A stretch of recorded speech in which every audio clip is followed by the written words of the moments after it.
Bonjour, et pour déployer encore plus la liberté, je vous propose quelques mots de ce livre qui nous invite à ne pas rester enfermés dans, dans nos habitudes beaucoup trop conceptuelles.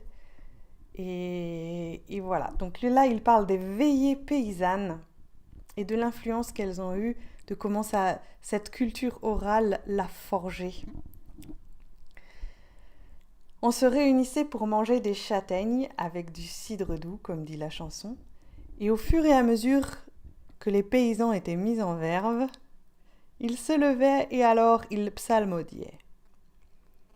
Formé par les cantilènes de ma mère, je sentais la rythmisation profonde de tous ces paysans. Ce n'était pas du chant, mais des sortes de mélopées. Ils en savaient des quantités. Ceux, ou plutôt celles qui en savaient davantage, ce sont les vieilles grand-mères. C'étaient les vieilles grand-mères. Elles étaient extrêmement curieuses à observer parce qu'elles avaient un souci du mot à mot qui était frappant. Un peu plus loin. Ah, tiens, c'est le hasard des choses, il y a 2 fois de suite le même mot. Ce qui me frappait, c'était évidemment cette exigence de l'exactitude de la tradition, mais aussi l'effarante somme de choses apprises. La mémoire. Nous n'en soupçonnons plus la force. Lorsque j'ai simplement mis sous forme de collier la série de textes qui composent cet ouvrage sur le style oral rythmique et mnémotechnique, les philologues se sont récriés. Mais il est absolument impossible que la mémoire humaine ait une pareille puissance. C'est qu'eux-mêmes étaient des êtres totalement dépourvus de mémoire, ne l'ayant, pour ainsi dire, jamais exercée.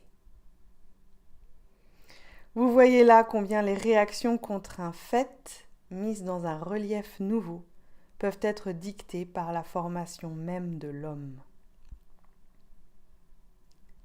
Ne croyez pas que nous critiquons avec des faits, nous critiquons avec nous-mêmes. Et un petit peu plus loin. Évidemment, nous aurons toujours tendance à considérer comme inférieurs les peuples qui ne sont pas algébrisés comme nous. Mais peut-on dire que c'est une infériorité d'être concret ? Je crois tout le contraire.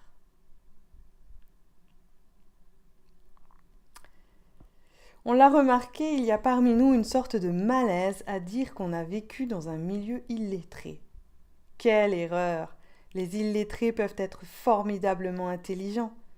C'est auprès d'eux que j'ai pris mon goût de l'observation du réel. Je refais une petite parenthèse, évidemment, c'est un livre de 1925. Et voilà ma phrase préférée. Tout cela, donc il parle des paysans et de la nature. Tout cela vit à pleine terre, à pleine sève, à plein vent, à plein ciel. C'est cela qui fait la vraie pédagogie de l'homme vivant et concret en contact avec les choses. Voilà. Et puis, une petite phrase qu'on entendrait plus de nos jours, sur Facebook ou autre. Ceux qui ont véritablement découvert et apporté quelque chose à la science sont ceux qui, délaissant les livres, sont allés d'abord au réel.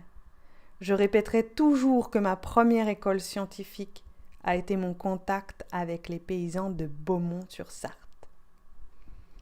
Alors sur ce, je sais pas, coupez l'ordi, allez courir dans les champs ou aller voir des amis, j'en sais rien, mais que la vie soit.